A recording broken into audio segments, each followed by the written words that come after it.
Kira, we're sitting in this incredible space which you created, and we're so grateful for, and we just loved your involvement from day one. Let me ask you, what was your creative vision for the stone display, and how did you want people to feel when they first saw it?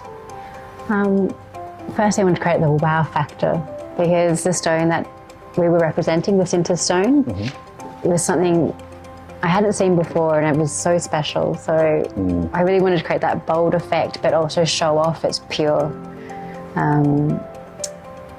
style, the depth of the stone, and that it is pretty much mimicking the sense of a natural stone too. I wanted to captivate the audience, not just from the inside in the exhibition, but firstly from the outside. For sure. Look, it's easy for me to say it, but I mean, when we did first set it up, even the other exhibitors were walking past going, man, wow, this is really epic. And on day one, as people started filtering through, there were a lot of reactions of, wow, what is that?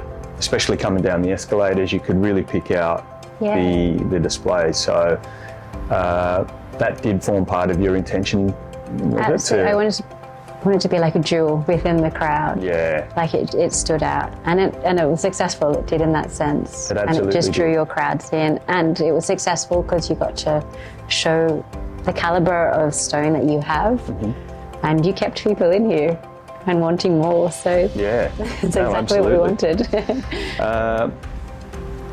So what makes this display unique compared to traditional stone showcases in the industry?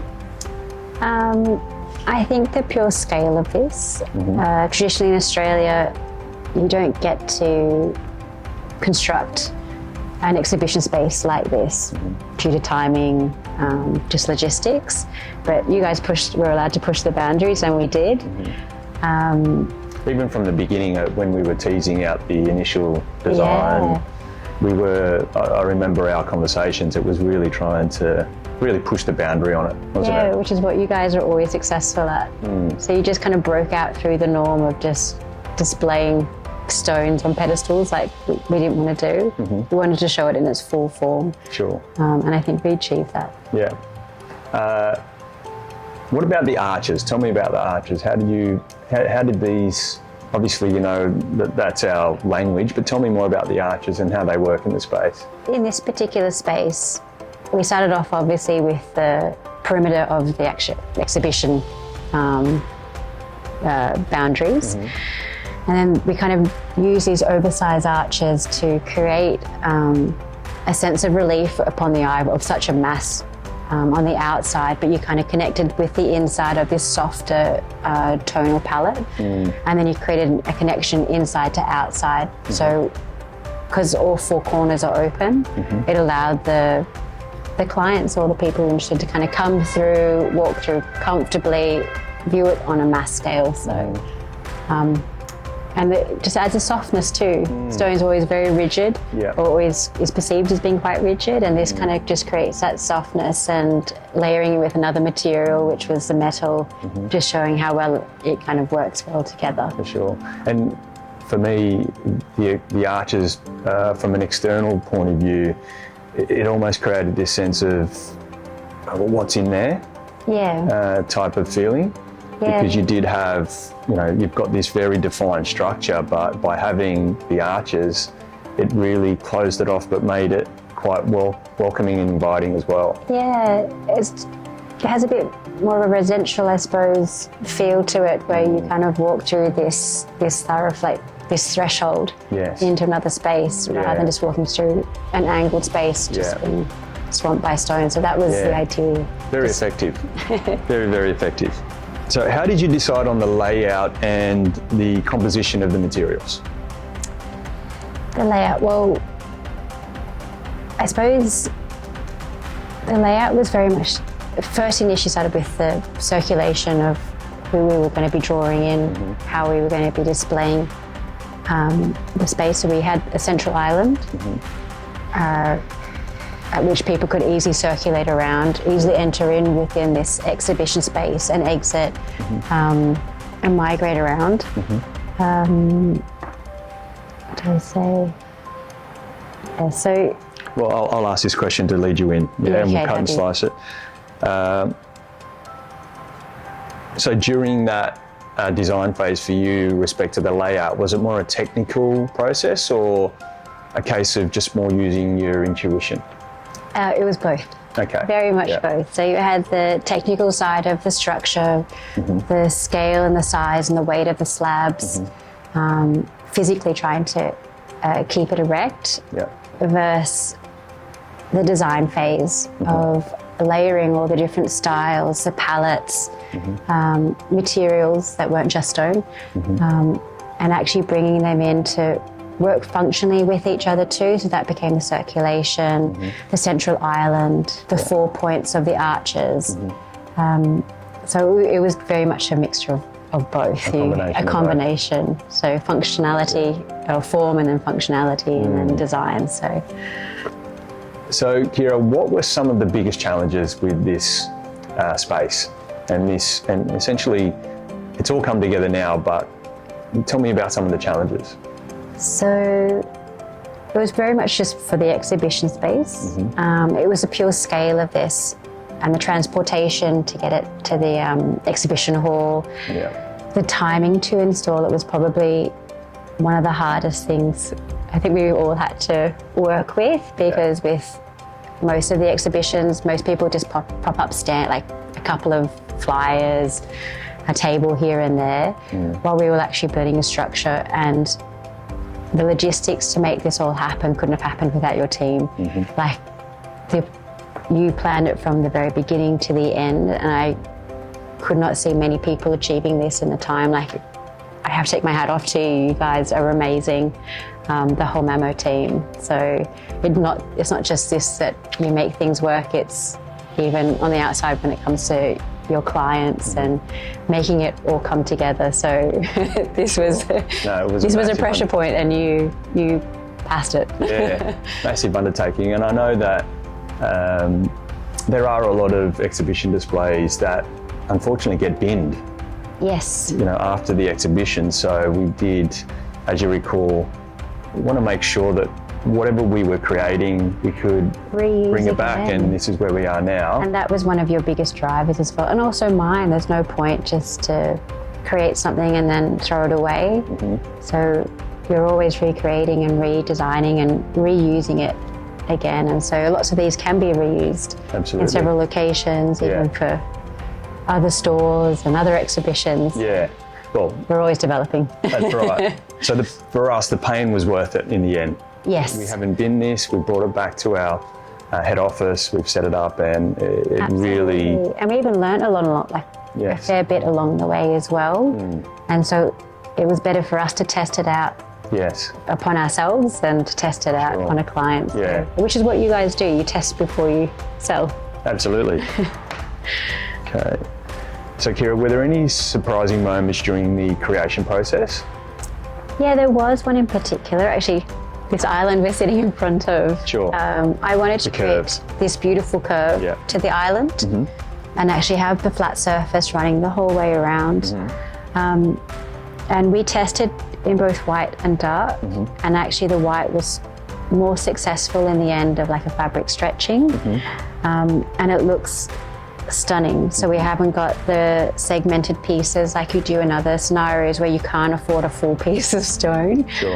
And it is really beautiful, and it's really successful, and I have so many more ideas what I want to do with these curved elements. We were limited by the radius, being a relatively, it's not exactly fully flexible surface, but I think there's so many more opportunities I want to push.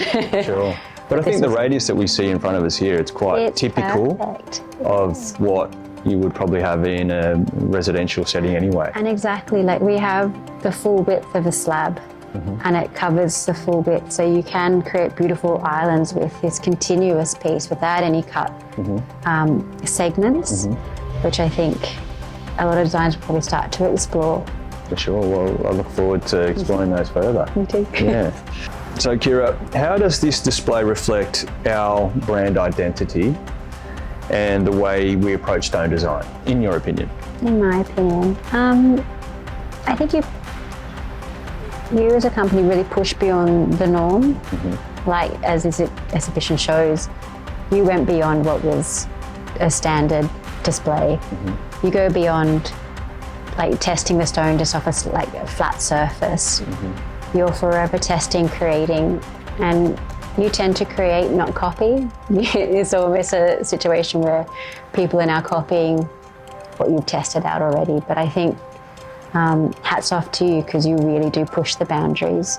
You push the boundaries with Sintered stone, and I've fallen in love with it, and I know lots of other people are as well.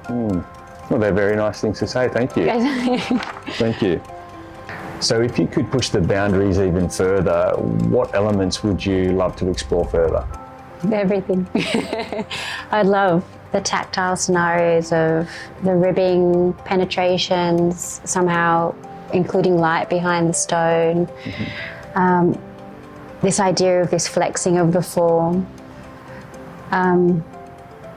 Really pushing beyond just your norm surface on the flooring, on the walls to the ceilings. I think there's really good opportunities. This is a material that can push the boundaries in design. So I just want to see it all happen, really. For sure. So typically, our sintered stone is used and specified commonly indoors. Yes. But there is a big uptake in the stone actually being specified outdoors as well. Yeah. So it does lend to what you're saying. There are a lot of possibilities of what can be done in al fresco style environments, particularly because it's UV stable, it won't discolour. Because it's non-porous, it's essentially stain proof and won't gather any mould. So I do understand what you're saying there, and I think it really can be pushed further in exterior environments. Absolutely. And even, like, obviously the bench space is ideal for everything, but I think there's also an opportunity even into furniture and some sort of walling system on the exterior walling system. There's really some beautiful opportunities to happen there. For sure. Great. So like with anything, design in particular, it's always evolving. Yes.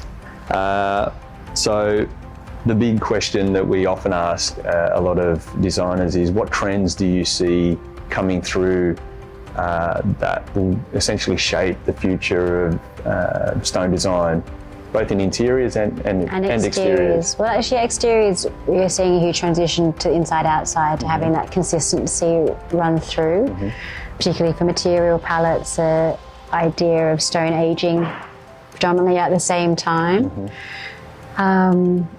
Different types of forms are very on trend at the moment, like really pushing, like I said, curves and ribbing and angular and triangular structures. So that's a big trend. What about colour palettes? Have you got a feel on colour palettes? Yes, there's still a big trend for bold moments, but at the moment I'm seeing a lot more beige and kind of warmer hues coming through, moving away from the stark whites. I think that's had its moment, but then again, a lot of layering is happening. Right. So not just sticking to one stone the whole way throughout a particular project, but really starting to mix those palettes up and having really beautiful moments throughout the spaces as you migrate through a home or from inside to outside. Sure. But we're still seeing quite a lot of demand for classic travertine. So classics will never die. Which is, and then the classic travertines are also being laid with the more contemporary stone. Yes. So there's that beautiful, like, the layering effect. For sure. Yeah, so we're definitely seeing that this palette that you've just mentioned is sticking around. It's there.